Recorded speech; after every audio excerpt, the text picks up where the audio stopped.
उसने कहा, मैंने तुमसे कहा था ना कि तुम मेरे साथ सब्र नहीं कर सकते। मूसा ने कहा, इसके बाद अगर मैं आपसे कुछ पूछूं तो आप मुझे साथ न रखें। लीजिए, अब तो मेरी ओर से आपको उज्र मिल गया। फिर वे आगे चले, यहां तक कि एक बस्ती में पहुंचे और वहां के लोगों से खाना मांगा, मगर उन्होंने उन दोनों की मेहमान नवाजी से इनकार कर दिया। वहां उन्होंने एक दीवार देखी जो गिरने ही वाली थी। उस व्यक्ति ने उस दीवार को फिर सीधी खड़ी कर दिया। मूसा ने कहा, अगर आप चाहते तो इस काम की मजदूरी ले सकते थे। उसने कहा, बस मेरा तुम्हारा साथ खत्म हुआ। अब मैं तुम्हें उन बातों की वास्तविकता बताता हूं जिन पर तुम सब्र से काम न ले सके। उस नौका का मामला ये है कि वो कुछ निर्धन आदमियों की थी जो दरिया में मेहनत मजदूरी करते थे। मैंने चाहा कि उसे ऐबदार कर दूं, क्योंकि आगे एक ऐसे बादशाह का इलाका था जो हर नौका को जबरदस्ती छीन लेता था। रहा वो लड़का तो उसके माँ बाप ईमान वाले थे। हमें खटका हुआ कि ये लड़का अपनी सरकशी और कुफ्र से उनको तंग करेगा, इसलिए हमने चाहा कि उनका रब उसके बदले उनको ऐसी संतान दे जो आचरण में भी उससे अच्छी हो और जिससे नाते रिश्ते का हक अदा करने की भी ज्यादा उम्मीद हो। और इस दीवार का मामला ये है कि ये दो अनाथ लड़कों की है जो इस शहर में रहते हैं। इस दीवार के नीचे इन बच्चों के लिए एक खजाना गड़ा है और इनका बाप एक नेक आदमी था। इसलिए तुम्हारे रब ने चाहा कि ये दोनों बच्चे बालिग हों और अपना खजाना निकाल लें। ये तुम्हारे रब की दयालुता के आधार पर किया गया है। मैंने कुछ अपने अधिकार से नहीं कर दिया है। ये है वास्तविकता उन बातों की जिन पर तुम सब्र से काम न ले सके। और ए नबी, ये लोग तुमसे जुल्करनैन के बारे में पूछते हैं। इनसे कहो, मैं उसका कुछ हाल तुमको सुनाता हूं। हमने उसको जमीन में प्रभुत्व प्रदान कर रखा था और उसे हर तरह के साधन दिए थे। उसने पहले पश्चिम की ओर एक मुहिम की तैयारी की, यहां तक कि जब वो सूर्यास्त की सीमा तक पहुंचा तो उसने सूरज को एक काले पानी में डूबते देखा और वहां उसे एक कौम मिली। हमने कहा, ए जुल्करनैन, तुझे ये सामर्थ्य भी प्राप्त है कि उनको तकलीफ पहुंचाए और ये भी कि उनके साथ अच्छी नीति अपनाए। उसने कहा, जो उनमें से जुल्म करेगा उसे हम सजा देंगे। फिर वो अपने रब की ओर पलटाया जाएगा और वो उसे और ज्यादा भारी अजाब देगा। और जो उनमें से ईमान लाएगा और अच्छा कर्म करेगा उसके लिए अच्छा बदला है और हम उसको नर्म आदेश देंगे। फिर उसने एक दूसरी मुहिम की तैयारी की, यहां तक कि सूर्योदय की सीमा तक जा पहुंचा। वहां उसने देखा कि सूरज एक ऐसी कौम पर उदय हो रहा है जिनके लिए धूप से बचने की कोई व्यवस्था हमने नहीं की है। ये हाल था उनका, और जुल्करनैन के पास जो कुछ था उसे हम जानते थे। फिर उसने एक और मुहिम का आयोजन किया, यहां तक कि जब दो पहाड़ों के बीच पहुंचा तो उसे उनके पास एक कौम मिली जो मुश्किल ही से कोई बात समझती थी। उन लोगों ने कहा, ए जुल्करनैन, याजूज और माजूज इस भूभाग में फसाद फैलाते हैं, तो क्या हम तुझे कोई टैक्स इस काम के लिए दें कि तू हमारे और उनके बीच एक बंद बना दे। उसने कहा, जो कुछ मेरे रब ने मुझे दे रखा है वो बहुत है, तुम बस मेहनत से मेरी मदद करो। मैं तुम्हारे और उनके बीच बंद बनाए देता हूं। मुझे लोहे की चादरें ला दो। आखिर जब दोनों पहाड़ों के बीच के खाली स्थान को उसने पाट दिया तो लोगों से कहा कि अब आग दहकाओ। यहां तक कि जब ये लोहे की दीवार बिल्कुल आग की तरह लाल कर दी तो उसने कहा, लाओ अब मैं इस पर पिघला हुआ तांबा उड़ेलूंगा। ये बंद ऐसा था कि याजूज और माजूज इस पर चढ़कर भी नहीं आ सकते थे, और इसमें नकब यानी सेंध लगाना उनके लिए और भी कठिन था। जुल्करनैन ने कहा, ये मेरे रब की दयालुता है, मगर जब मेरे रब के वादे का समय आएगा तो वो इसको ढाकर बराबर कर देगा, और मेरे रब का वादा सच्चा है। और उस दिन हम लोगों को छोड़ देंगे कि समुद्र की लहरों की तरह एक दूसरे से गुत्थम गुत्था हों, और नरसिंघा यानी सूर फूंका जाएगा, और हम सब इंसानों को एक साथ इकट्ठा करेंगे। और वो दिन होगा जब हम जहन्नम को इनकार करने वालों के सामने लाएंगे, उन इनकार करने वालों के सामने जो मेरी नसीहत की ओर से अंधे बने हुए थे और कुछ सुनने के लिए तैयार ही न थे। तो क्या ये लोग जिन्होंने इनकार किया है ये समझते हैं कि मुझे छोड़कर मेरे बंदों को अपना कार्य साधक बना लें? हमने ऐसे अधर्मियों की मेहमानी के लिए जहन्नम तैयार कर रखी है। ए नबी, उनसे कहो, क्या हम तुम्हें बताएं कि अपने कर्मों में सबसे ज्यादा असफल और अप्राप्त लोग कौन हैं?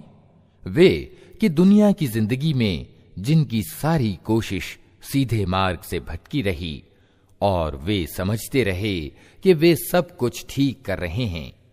ये वे लोग हैं जिन्होंने अपने रब की आयतों को मानने से इनकार किया और उसके सामने पेशी का यकीन न किया, इसलिए उनके सारे कर्म अकारत हो गए। क़यामत के दिन हम उन्हें कोई वजन न देंगे, उनका बदला जहन्नम है, उस इनकार के बदले में जो उन्होंने किया और उस मजाक के बदले में जो मेरी आयतों और मेरे रसूलों के साथ करते रहे। अलबत्ता वे लोग जो ईमान लाए और जिन्होंने अच्छे कर्म किए, उनके आतिथ्य के लिए फिरदौस के बाग होंगे, जिनमें वे हमेशा रहेंगे और कभी उस जगह से निकलकर कहीं जाने को उनका जी न चाहेगा। ए नबी, कहो कि अगर समुद्र मेरे रब की बातें लिखने के लिए रोशनाई बन जाए तो वो खत्म हो जाए, मगर मेरे रब की बातें खत्म न हों, बल्कि अगर उतनी ही रोशनाई हम और ले आएं तो वो भी काफी ना हो सके। ए नबी, कहो कि मैं तो एक मनुष्य हूं तुम ही जैसा। मेरी ओर प्रकाशना की जाती है कि तुम्हारा इलाह यानी पूज्य प्रभु बस एक ही इलाह है। अतः जो कोई अपने रब से मिलने की उम्मीद रखता हो, उसे चाहिए कि नेक कर्म करे और बंदगी में अपने रब के साथ किसी और को सम्मिलित ना करे। अल्लाह के नाम से जो बड़ा ही मेहरबान और रहम करने वाला है। काफ हा या ऐन साद। वर्णन है उस दयालुता का जो तेरे रब ने अपने बंदे जकरिया पर दर्शाई थी, जबकि उसने अपने रब को चुपके चुपके पुकारा।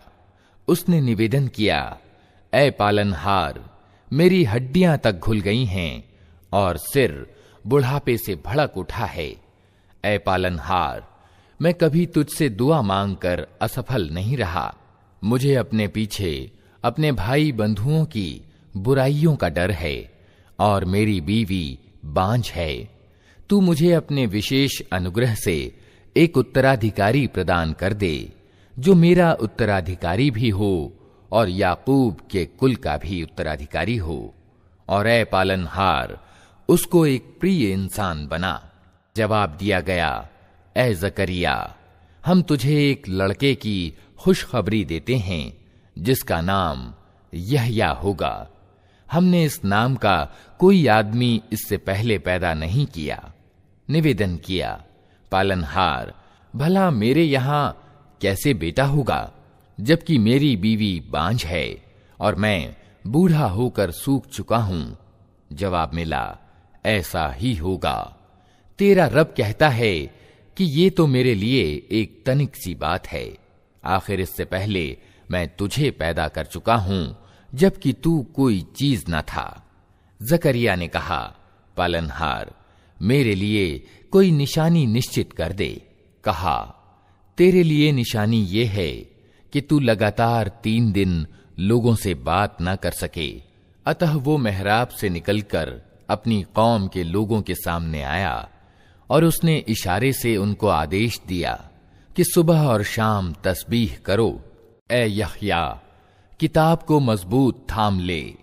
हमने उसे बचपन ही में निर्णय शक्ति प्रदान की और अपनी ओर से उसको विनम्रता और पवित्रता प्रदान की, और वो बड़ा परहेजगार और अपने माँ बाप का हक पहचानने वाला था।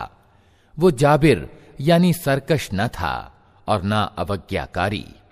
सलाम उस पर जिस दिन की वो पैदा हुआ और जिस दिन वो मरे और जिस दिन वो जिंदा करके उठाया जाए। और ए नबी, इस किताब में मरियम का हाल बयान करो जबकि वो अपने लोगों से अलग होकर पूर्व की ओर एकांतवासी हो गई थी और पर्दा डालकर उनसे छिप बैठी थी। इस हालत में हमने उसके पास अपनी एक आत्मा को अर्थात फरिश्ते को भेजा और वो उसके सामने एक पूरे इंसान के रूप में प्रकट हो गया। मरियम यकायक बोल उठी कि अगर तू अल्लाह से डरने वाला कोई आदमी है तो मैं तुझसे रहम करने वाले अल्लाह की पनाह मांगती हूं। उसने कहा, मैं तो तेरे रब का भेजा हुआ हूं और इसलिए भेजा गया हूं कि तुझे एक पवित्र लड़का दूं। मरियम ने कहा, मेरे यहां कैसे लड़का होगा जबकि मुझे किसी मर्द ने छुआ तक नहीं है और मैं कोई बदकार औरत नहीं हूं। फरिश्ते ने कहा, ऐसा ही होगा। तेरा रब कहता है कि ऐसा करना मेरे लिए बहुत आसान है और हम ये इसलिए करेंगे कि उस लड़के को लोगों के लिए एक निशानी बनाएं और अपनी ओर से एक दयालुता, और ये काम होकर रहना है। मरियम को गर्भ रह गया और वो उस गर्भ को लिए हुए एक दूर के स्थान पर चली गई। फिर प्रसव पीड़ा ने उसे एक खजूर के पेड़ के नीचे पहुंचा दिया। वो कहने लगी, क्या ही अच्छा होता कि मैं इससे पहले ही मर जाती और मेरा नामो निशान न रहता। फरिश्ते ने पायती से उसको पुकार कर कहा, गम न कर, तेरे रब ने तेरे नीचे एक स्रोत बहा दिया है और तू तनिक इस पेड़ के तने को हिला, तेरे ऊपर रस भरी ताजा खजूरें टपक पड़ेंगी। अतः तू खा और पी और अपनी आंखें ठंडी कर। फिर अगर कोई आदमी तुझे दिखाई दे तो उससे कह दे कि मैंने रहमान यानी करुणामय के लिए रोजे की मन्नत मानी है, इसलिए आज मैं किसी से न बोलूंगी। फिर वो उस बच्चे को लिए हुए अपनी कौम में आई। लोग कहने लगे, ए मरियम, ये तो तूने बड़ा पाप कर डाला। ए हारून की बहन, न तेरा बाप कोई बुरा आदमी था और न तेरी मां ही कोई बदकार औरत थी। मरियम ने बच्चे की ओर इशारा कर दिया।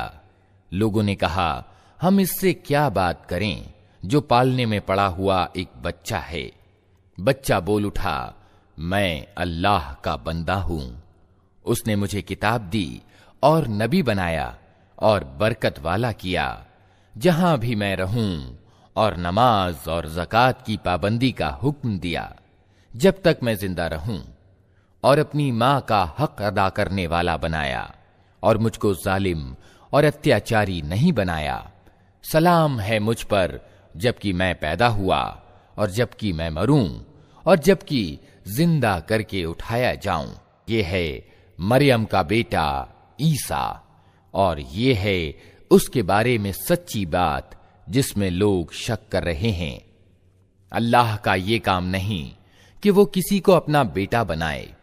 वो पवित्र जात है। वो जब किसी बात का निर्णय करता है तो कहता है कि हो जा, और बस वो हो जाती है। और ईसा ने कहा था कि अल्लाह मेरा रब भी है और तुम्हारा रब भी, अतः तुम उसी की बंदगी करो, यही सीधा मार्ग है। मगर फिर विभिन्न गिरोह परस्पर विभेद करने लगे।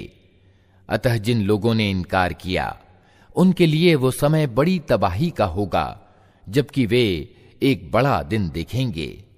जब वे हमारे सामने हाजिर होंगे, उस दिन तो उनके कान भी खूब सुन रहे होंगे और उनकी आंखें भी खूब देखती होंगी, मगर आज ये जालिम खुली गुमराही में पड़े हुए हैं।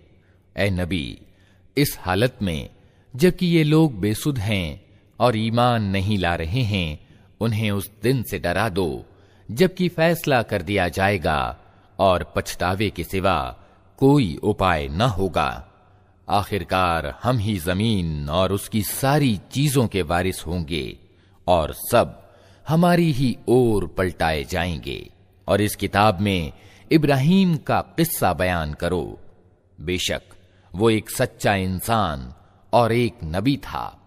इन्हें तनिक उस अवसर की याद दिलाओ जबकि उसने अपने बाप से कहा कि अब्बा जान, आप क्यों उन चीजों की उपासना करते हैं जो न सुनती हैं, न देखती हैं और न आपका कोई काम बना सकती हैं।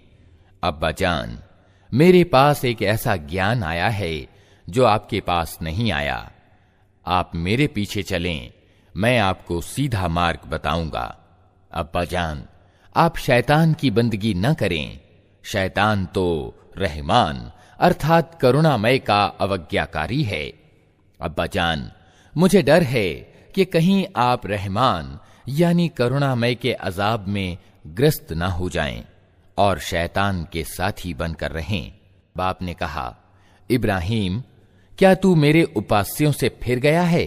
अगर तू बाज ना आया तो मैं तुझे संगसार यानी पत्थर से मारकर काम तमाम कर दूंगा। बस तू हमेशा के लिए मुझसे अलग हो जा। इब्राहीम ने कहा, सलाम है आपको। मैं अपने रब से दुआ करूंगा कि आपको माफ कर दे। मेरा रब मुझ पर बड़ा मेहरबान है।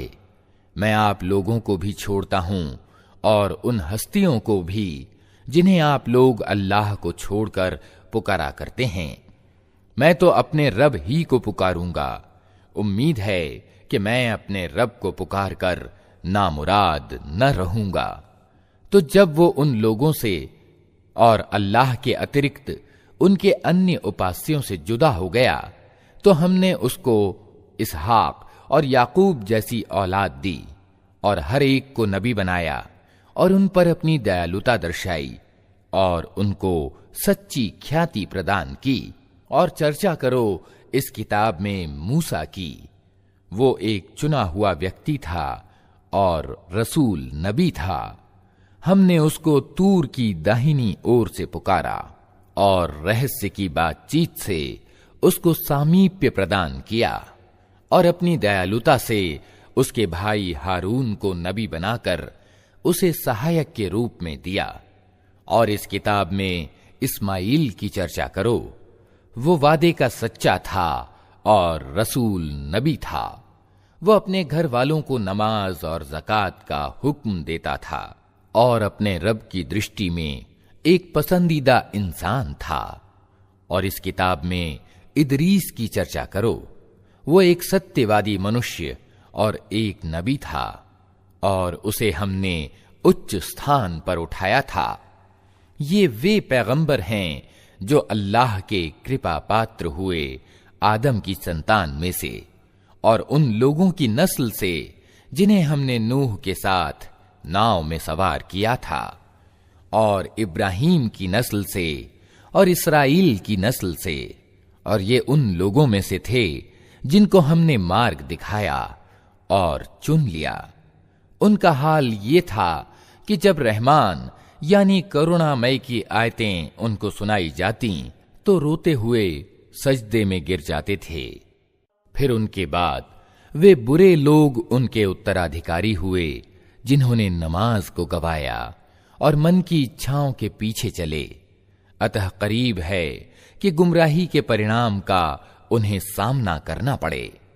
अलबत्ता जो तौबा कर लें और ईमान ले आएं और अच्छा काम करें, वे जन्नत में प्रवेश करेंगे और उनका तनिक भी हक मारा न जाएगा। उनके लिए हमेशा रहने वाली जन्नतें हैं जिनका रहमान यानी करुणा मैंने अपने बंदों से परोक्षतः वादा कर रखा है। और निश्चय ही ये वादा पूरा होकर रहना है। वहां वे कोई व्यर्थ बात न सुनेंगे, जो कुछ भी सुनेंगे ठीक ही सुनेंगे, और उनकी रोजी उन्हें निरंतर सुबह और शाम मिलती रहेगी। यह है वो जन्नत जिसका वारिस हम अपने बंदों में से उसको बनाएंगे जो संयमी यानी परहेजगार रहा है। ऐ नबी, हम तुम्हारे रब की आज्ञा के बिना नहीं उतरा करते। जो कुछ हमारे आगे है और जो कुछ पीछे है और जो कुछ उसके बीच है, हर चीज का मालिक वही है, और तुम्हारा रब भूलने वाला नहीं है। वो रब है आसमानों का और जमीन का और उन सारी चीजों का जो आसमानों और जमीन के बीच में हैं। अतः तुम उसकी बंदगी करो और उसी की बंदगी पर जमे रहो। क्या है कोई हस्ती तुम्हारे ज्ञान में उसके समकक्ष? इंसान कहता है, क्या वास्तव में जब मैं मर चुकूंगा तो फिर जिंदा करके निकाल लाया जाऊंगा? क्या इंसान को याद नहीं आता कि हम पहले उसको पैदा कर चुके हैं जबकि वो कुछ भी न था? तेरे रब की कसम, हम जरूर इन सब को और इनके साथ शैतानों को भी घेर लाएंगे, फिर जहन्नम के चारों ओर लाकर इन्हें घुटनों के बल गिरा देंगे।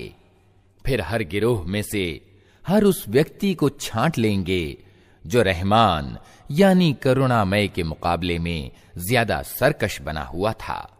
फिर ये हम जानते हैं कि उनमें से कौन सबसे बढ़कर जहन्नम में झोंके जाने के योग्य है। तुम में से कोई ऐसा नहीं है जिसे जहन्नम पर पहुंचना न हो। ये तो एक निश्चित बात है जिसे पूरा करना तेरे रब के जिम्मे है। फिर हम उन लोगों को बचा लेंगे जो संसार में डर रखने वाले थे, और जालिमों को उसी में गिरा हुआ छोड़ देंगे। इन लोगों को जब हमारी खुली खुली आयतें सुनाई जाती हैं तो इनकार करने वाले ईमान लाने वालों से कहते हैं, बताओ हम दोनों गिरोहों में से कौन अच्छी हालत में है और किसकी मजलिसें ज्यादा शानदार हैं। हालांकि इनसे पहले हम कितनी ही ऐसी कौमों को तबाह कर चुके हैं जो इनसे ज्यादा सरो सामान रखती थीं और जाहिरी शान शौकत में इनसे बढ़ी हुई थीं। इनसे कहो, जो व्यक्ति गुमराही में ग्रस्त होता है उसे रहमान ढील दिया करता है, यहां तक कि जब ऐसे लोग वो चीज देख लेते हैं जिसका उनसे वादा किया गया है, चाहे वो अल्लाह का अजाब हो या क़यामत की घड़ी, तब उन्हें मालूम हो जाता है कि किसका हाल खराब है और किसका जत्था कमजोर। इसके विपरीत जो लोग सीधा मार्ग अपनाते हैं, अल्लाह उनको सीधा मार्ग चलने के सिलसिले में उन्नति प्रदान करता है, और बाकी रह जाने वाली नेकियां ही तेरे रब के निकट कर्म फल और परिणाम की दृष्टि से उत्तम हैं। फिर तूने देखा उस व्यक्ति को जो हमारी आयतों को मानने से इनकार करता है और कहता है कि मुझे तो धन और संतान दी ही जाती रहेगी। क्या उसे गैब का पता चल गया है या उसने रहमान यानी करुणामय से कोई प्रतिज्ञा करा ली है? हरगिज नहीं। जो कुछ ये बकता है उसे हम लिख लेंगे और इसके लिए सजा में और ज्यादा इजाफा करेंगे। जिस सरो सामान और सेना की ये बात कर रहा है वो सब हमारे पास रह जाएगी और ये अकेला हमारे सामने हाजिर होगा। इन लोगों ने अल्लाह को छोड़कर अपने कुछ उपास्य यानी पूज्य प्रभु बना रखे हैं कि वे इनके पृष्ठपोषक होंगे। कोई पृष्ठपोषक न होगा। वे सब इनकी उपासना का इनकार करेंगे और उल्टे इनके विरोधी बन जाएंगे। क्या तुम देखते नहीं कि हमने सत्य का इनकार करने वालों पर शैतानों को छोड़ रखा है, जो उन्हें खूब खूब सत्य के विरोध पर उकसा रहे हैं। अच्छा, तो अब इन पर अजाब उतारने के लिए विकल न हो। हम इनके दिन गिन रहे हैं। वो दिन आने वाला है जब डर रखने वाले लोगों को हम मेहमानों की तरह रहमान यानी करुणामय की सेवा में पेश करेंगे और अपराधियों को प्यासे जानवरों की तरह जहन्नम की ओर हाँक ले जाएंगे। उस समय लोग कोई सिफारिश न ला सकेंगे सिवाय उसके जिसने रहमान यानी करुणामय के यहां से परवाना हासिल कर लिया हो। वे कहते हैं कि रहमान यानी करुणामय ने किसी को बेटा बनाया है। बड़ी ही अनर्गल बात है जो तुम लोग घड़ लाए हो। करीब है कि आसमान फट पड़े, जमीन फट जाए और पहाड़ गिर जाएं, इस बात पर कि लोगों ने रहमान यानी करुणामय के लिए संतान होने का दावा किया। रहमान यानी करुणामय की प्रतिष्ठा के प्रतिकूल है कि वो किसी को अपना बेटा बनाए। जमीन और आसमानों में जो भी हैं, सब उसकी सेवा में बंदों की हैसियत से पेश होने वाले हैं। सबको वो अपने घेरे में लिए हुए है और उसने उनको गिन रखा है। सब कयामत के दिन अकेले अकेले उसके सामने हाजिर होंगे। यकीनन जो लोग ईमान ले आए हैं और अच्छे काम कर रहे हैं, जल्द ही रहमान यानी करुणामय उनके लिए दिलों में मोहब्बत पैदा कर देगा। अतः ए नबी, इस वाणी को हमने सरल करके तुम्हारी भाषा में इसीलिए उतारा है कि तुम परहेजगारों को खुशखबरी दे दो और हठधर्म लोगों को डरा दो। इनसे पहले हम कितनी ही कौमों को तबाह कर चुके हैं, फिर आज कहीं तुम उनका निशान पाते हो या उनकी भनक भी कहीं सुनाई देती है? कहीं सुनाई देती है? कहीं सुनाई देती है? कहीं सुनाई देती है? अल्लाह के नाम से जो बड़ा ही मेहरबान और रहम करने वाला है। ताहा, हमने ये कुरान तुम पर इसलिए अवतरित नहीं किया है कि तुम मुसीबत में पड़ जाओ। ये तो एक याद दहानी है हर इस व्यक्ति के लिए जो डरे। उतारा गया है उस सत्ता की ओर से जिसने पैदा किया है जमीन को और बुलंद आसमानों को। वो करुणामय स्वामी जगत के राज्य सिंहासन पर विराजमान है। मालिक है उन सब चीजों का जो आसमानों और जमीन में हैं और जो जमीन और आसमान के बीच हैं और जो मिट्टी के नीचे हैं। तुम चाहे अपनी बात पुकार कर कहो, वो तो चुपके से कही हुई बात बल्कि उससे बढ़कर छिपी बात भी जानता है। वो अल्लाह है, उसके सिवा कोई पूज्य नहीं, उसके लिए सर्वोत्तम नाम हैं। और तुम्हें कुछ मूसा की खबर भी पहुंची है, जबकि उसने एक आग देखी और अपने घर वालों से कहा कि तनिक ठहरो, मैंने एक आग देखी है, शायद कि तुम्हारे लिए एक आध अंगारा ले आऊं या उस आग पर मुझे मार्ग से संबंधित कोई रहनुमाई मिल जाए। वहां पहुंचा तो पुकारा गया, ऐ मूसा, मैं ही तेरा रब हूं, जूतियां उतार दे। तू पवित्र घाटी तूवा में है और मैंने तुझको चुन लिया है। सुन, जो कुछ प्रकाशना यानी वही की जाती है, मैं ही अल्लाह हूं, मेरे सिवा कोई पूज्य नहीं है। अतः तू मेरी बंदगी कर और मेरी याद के लिए नमाज कायम कर। क़यामत की घड़ी जरूर आने वाली है, मैं उसका समय छिपाए रखना चाहता हूं ताकि हर जीव अपने प्रयास के अनुसार बदला पाए। अतः कोई ऐसा व्यक्ति जो उस पर ईमान नहीं लाता और अपने मन की इच्छाओं का गुलाम बन गया है, तुझको उस घड़ी की चिंता से न रोक दे, नहीं तो तू तबाही में पड़ जाएगा। और ए मूसा, ये तेरे हाथ में क्या है? मूसा ने जवाब दिया, ये मेरी लाठी है, इस पर टेक लगाकर चलता हूं, इससे अपनी बकरियों के लिए पत्ते झाड़ता हूं और भी बहुत से काम हैं जो इससे लेता हूं। कहा, फेंक दे इसको मूसा। उसने फेंक दिया और यकायक वो एक सांप थी जो दौड़ रहा था। कहा, पकड़ ले इसको और डर नहीं, हम इसे फिर वैसा ही कर देंगे जैसी ये थी। और जरा अपना हाथ अपनी बगल में दबा, चमकता हुआ निकलेगा बिना किसी तकलीफ के। ये दूसरी निशानी है, इसलिए कि हम तुझे अपनी बड़ी निशानियां दिखाने वाले हैं।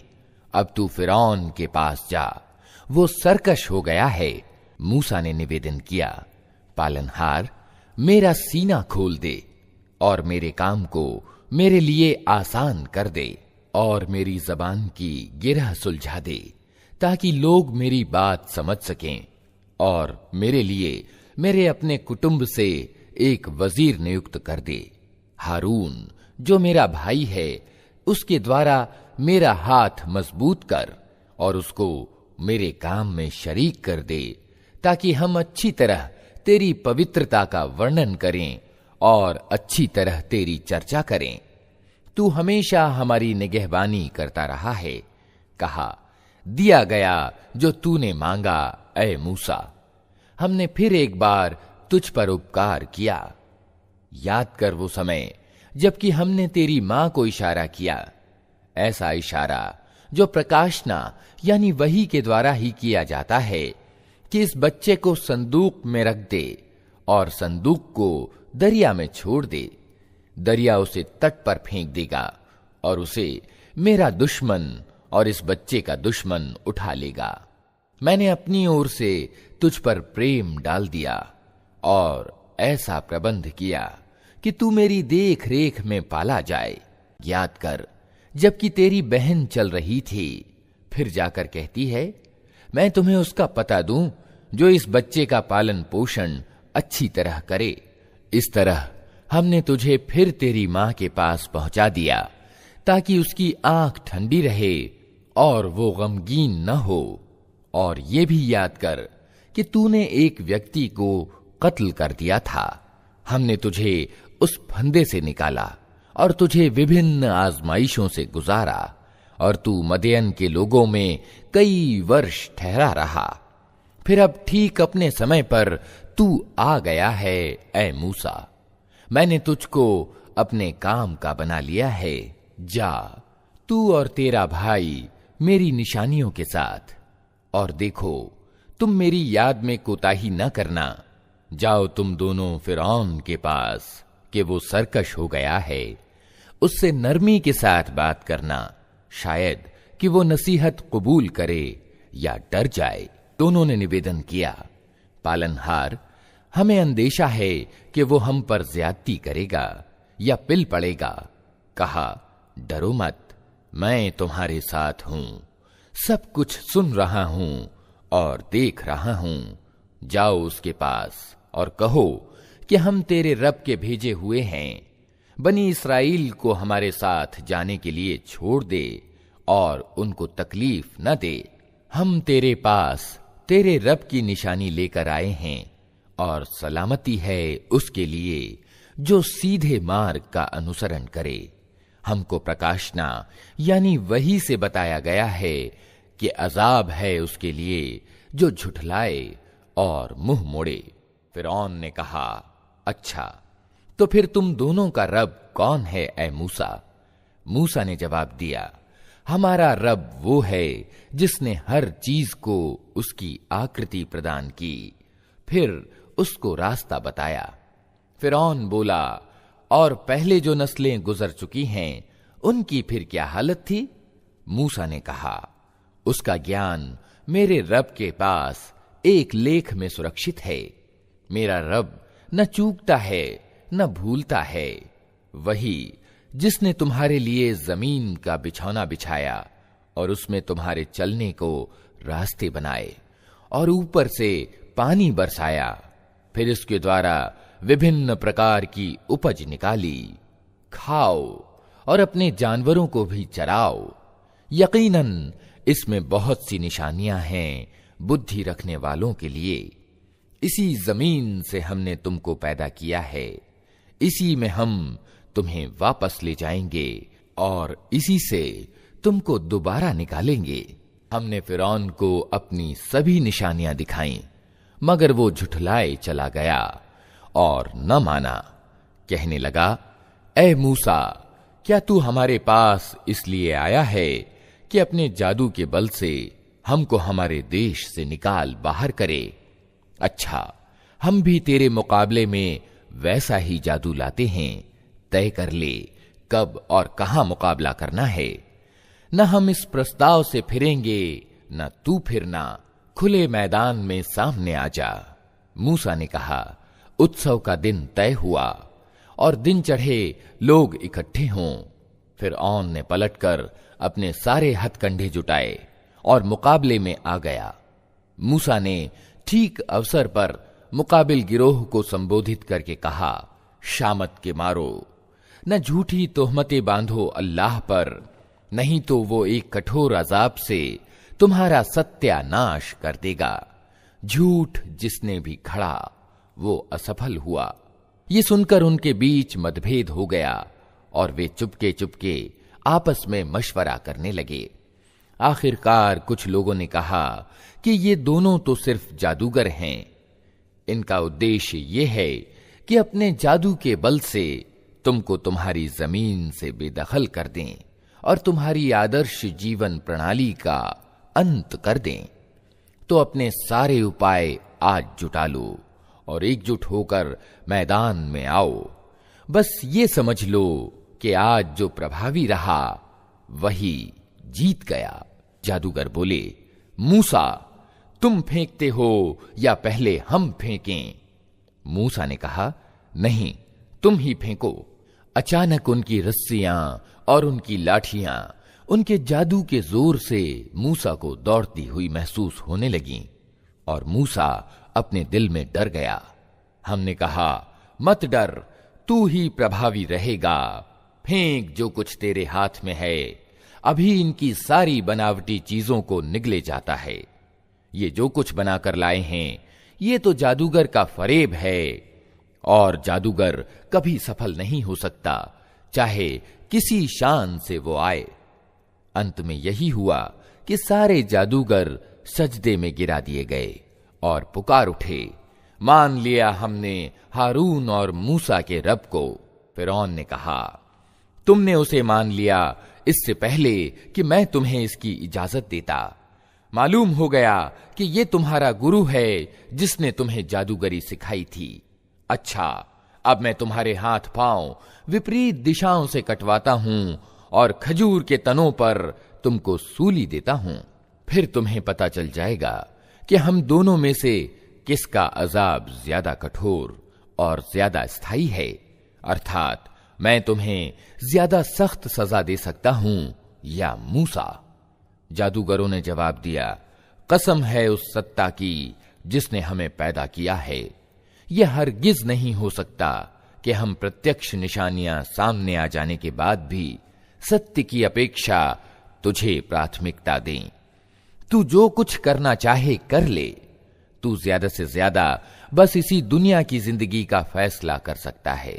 हम तो अपने रब पर ईमान ले आए ताकि वो हमारी खताओं को माफ कर दे और इस जादूगरी से जिस पर तूने हमें मजबूर किया था माफ कर दे। अल्लाह ही अच्छा है और वही बाकी रहने वाला है।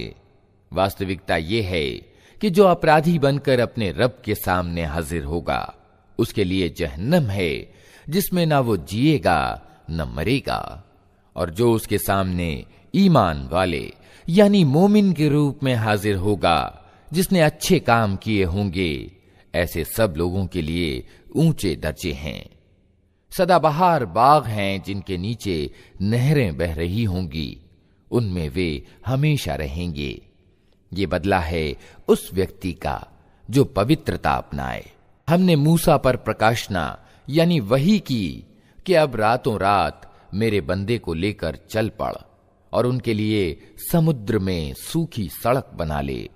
तुझे किसी के पीछा करने का तनिक भय न हो और न समुद्र के बीच से गुजरते हुए डर लगे।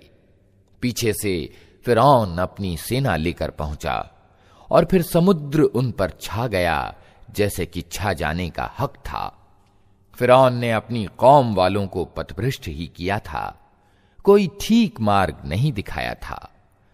ऐ इस्राएल की संतान, हमने तुमको तुम्हारे दुश्मन से छुटकारा दिया और तूर की दाहिनी ओर तुम्हारी हाजिरी के लिए समय नियत किया और तुम पर मन और सलवा उतारा। खाओ हमारी दी हुई पाक रोजी और उसे खाकर सरकशी ना करो, नहीं तो तुम पर मेरा गजब टूट पड़ेगा और जिस पर मेरा गजब टूटा वो फिर गिर कर ही रहा। अलबत्ता जो तौबा कर ले और ईमान लाए और अच्छे कर्म करे फिर सीधा चलता रहे, उसके लिए मैं बहुत माफ करने वाला हूं। और क्या चीज तुम्हें अपनी कौम वालों से पहले ले आई मूसा? उसने निवेदन किया, वे बस मेरे पीछे आ ही रहे हैं, मैं जल्दी करके तेरी सेवा में आ गया हूं, ऐ मेरे रब, ताकि तू मुझसे खुश हो जाए।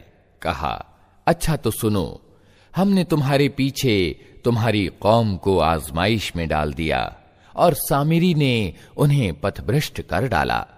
मूसा बहुत ही गुस्से और दुख की दशा में अपनी कौम की ओर पलटा। जाकर उसने कहा, ऐ मेरी कौम के लोगों, क्या तुम्हारे रब ने तुमसे अच्छे वादे नहीं किए थे? क्या तुम्हें दिन लग गए हैं? या तुम अपने रब का गजब ही अपने ऊपर लाना चाहते थे कि तुमने मुझसे वादा खिलाफी की?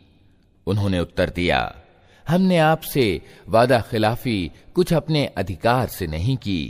मामला ये हुआ कि लोगों के जेवरों के बोझ से हम लद गए थे और हमने बस उनको फेंक दिया था। फिर इसी तरह सामिरी ने भी कुछ डाला और उनके लिए एक बछड़े की मूर्ति बनाकर निकाल लाया, जिसमें से बैल की सी आवाज निकलती थी। लोग पुकार उठे, यही है तुम्हारा पूज्य और मूसा का इष्ट पूज्य। मूसा इसे भूल गया। क्या वे देखते न थे कि न वो उनकी बात का जवाब देता है और न उनके लाभ और हानि का कुछ अधिकार रखता है? हारून मूसा के आने से पहले ही उनसे कह चुका था कि लोगों, तुम इसके कारण आजमाइश में पड़ गए हो। तुम्हारा रब तो रहमान है, अतः तुम मेरा अनुसरण करो और मेरी बात मानो। मगर उन्होंने उससे कह दिया कि हम तो इसी की उपासना करते रहेंगे जब तक कि मूसा हमारे पास वापस ना आ जाए। मूसा कौम के लोगों को डांटने के बाद हारून की ओर पलटा और बोला, हारून, तुमने जब देखा था कि ये गुमराह हो रहे हैं तो किस चीज ने तुम्हारा हाथ पकड़ा था कि मेरे तरीके पर अमल ना करो? क्या तुमने मेरे आदेश की अवहेलना की? हारून ने जवाब दिया, ऐ मेरी मां के बेटे, मेरी दाढ़ी ना पकड़, न मेरे सिर के बाल खींच। मुझे इस बात का डर था कि तू आकर कहेगा कि तुमने बनी इस्राएल में फूट डाल दी और मेरी बात का लिहाज न किया। मूसा ने कहा, और सामिरी, तेरा क्या मामला है? उसने जवाब दिया, मैंने वो चीज देखी जो इन लोगों को दिखाई न दी, अतः मैंने रसूल के पदचिन्हों से एक मुट्ठी उठा ली और उसको डाल दिया। मेरे मन ने मुझे कुछ ऐसा ही सुझाया। मूसा ने कहा, अच्छा तो जा, अब जिंदगी भर तुझे यही पुकारते रहना है कि मुझे न छूना, और तेरे लिए जवाब तलबी का एक समय निश्चित है जो तुझसे हरगिज न टलेगा। और देख अपने इस पूज्य को जिस पर तू रिझा हुआ था, अब हम इसे जला डालेंगे और चूर्ण विचूर्ण करके दरिया में बहा देंगे। लोगों, तुम्हारा पूज्य तो बस एक अल्लाह ही है, जिसके सिवा और कोई पूज्य नहीं है। हर चीज पर उसका ज्ञान हावी है। ऐ नबी, इस तरह हम पिछले बीते हुए हालात के समाचार तुमको सुनाते हैं, और हमने विशेष रूप से अपने यहां से तुमको एक जिक्र यानी उपदेश का पाठ प्रदान किया है। जो कोई उससे मुंह मोड़ेगा वो क़यामत के दिन पाप का कठिन बोझ उठाएगा, और ऐसे सब लोग हमेशा के लिए उसके वबाल में गिरफ्तार रहेंगे, और क़यामत के दिन उनके लिए इस अपराध के दायित्व का बोझ बड़ा दुखद बोझ होगा। उस दिन जबकि सूर यानी नरसिंघा फूका जाएगा और हम अपराधियों को इस हाल में घेर लाएंगे कि उनकी आंखें डर के मारे पथराई हुई होंगी। आपस में चुपके चुपके कहेंगे कि दुनिया में मुश्किल ही से तुमने कोई 10 दिन गुजारे होंगे। हमें खूब मालूम है कि वे क्या बातें कर रहे होंगे। हम ये भी जानते हैं कि उस समय उनमें से जो ज्यादा से ज्यादा सावधानी से अनुमान करने वाला होगा वो कहेगा कि नहीं, तुम्हारी दुनिया बस एक दिन की जिंदगी थी। ये लोग तुमसे पूछते हैं कि आखिर उस दिन ये पहाड़ कहां चले जाएंगे। कहो कि मेरा रब इनको धूल बनाकर उड़ा देगा और जमीन को ऐसा समतल चटियल मैदान बना देगा कि उसमें तुम कोई बल या सलवट ना देखोगे। उस दिन सब लोग पुकारने वाले की पुकार पर सीधे चले आएंगे, कोई तनिक अकड़ न दिखा सकेगा और आवाजें रहमान के आगे दब जाएंगी। एक सरसराहट के सिवा तुम कुछ न सुनोगे। उस दिन सिफारिश कारगर न होगी सिवाय इसके कि किसी को रहमान इसकी इजाजत दे और उसकी बात सुनना पसंद करे। वो लोगों का अगला पिछला सब हाल जानता है और दूसरों को उसका पूरा ज्ञान नहीं है। लोगों के सिर उस जीवंत और कायम रहने वाले के आगे झुक जाएंगे। असफल होगा जो उस समय किसी जुल्म का पाप भार उठाए हुए हो, और किसी जुल्म और हक मारे जाने का खतरा न होगा उस व्यक्ति को जो अच्छे कर्म करे और इसके साथ वो ईमान वाला भी हो। और ए नबी, इसी तरह हमने इसे अरबी कुरान बनाकर उतारा है और इसमें तरह तरह से चेतावनियां दी हैं कि शायद ये लोग गलत नीति अपनाने से बचें या इनमें कुछ होश के लक्षण इसके कारण पैदा हों। अतः उच्च है अल्लाह वास्तविक सम्राट। और देखो, कुरान पढ़ने में जल्दी ना किया करो जब तक कि तुम्हारी ओर उसकी प्रकाशना यानी वही पूर्णता को प्राप्त ना हो, और दुआ करो कि ऐ पालनहार मुझे और अधिक ज्ञान प्रदान कर। हमने इससे पहले आदम को एक आदेश दिया था, मगर वो भूल गया और हमने उसमें दृढ़ संकल्प ना पाया। याद करो वो समय जबकि हमने फरिश्तों से कहा था कि आदम को सजदा करो। वे सब तो सजदा कर गए, मगर एक इब्लीस था कि इनकार कर बैठा। इस पर हमने आदम से कहा कि देखो, ये तुम्हारा और तुम्हारी बीवी का दुश्मन है। ऐसा न हो कि ये तुम्हें जन्नत से निकलवा दे और तुम मुसीबत में पड़ जाओ। यहां तो तुम्हें ये सुख सुविधाएं प्राप्त हैं कि न भूखे नंगे रहते हो, न प्यास और धूप तुम्हें सताती है। लेकिन शैतान ने उसको फुसलाया और कहने लगा, आदम, बताऊं तुम्हें वो पेड़ जिससे हमेशा की जिंदगी और अपतनशील राज्य प्राप्त होता है। आखिरकार दोनों पति पत्नी उस पेड़ का फल खा गए।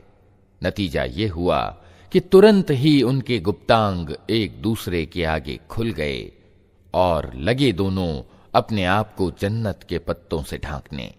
आदम ने अपने रब की नाफरमानी की और सीधे रास्ते से भटक गया। फिर उसके रब ने उसे चुन लिया और उसकी तौबा कबूल कर ली और उसे मार्ग दिखाया और कहा, तुम दोनों फरीक अर्थात इंसान और शैतान यहां से उतर जाओ। तुम एक दूसरे के दुश्मन रहोगे। अब अगर मेरी ओर से तुम्हें कोई मार्गदर्शन पहुंचे तो जो कोई मेरे उस मार्गदर्शन का अनुपालन करेगा वो न भटकेगा न दुर्भाग्यग्रस्त होगा, और जो मेरे जिक्र यानी उपदेश पाठ से मुंह मोड़ेगा उसके लिए दुनिया में संकीर्ण जिंदगी होगी और कयामत के दिन हम उसे अंधा उठाएंगे।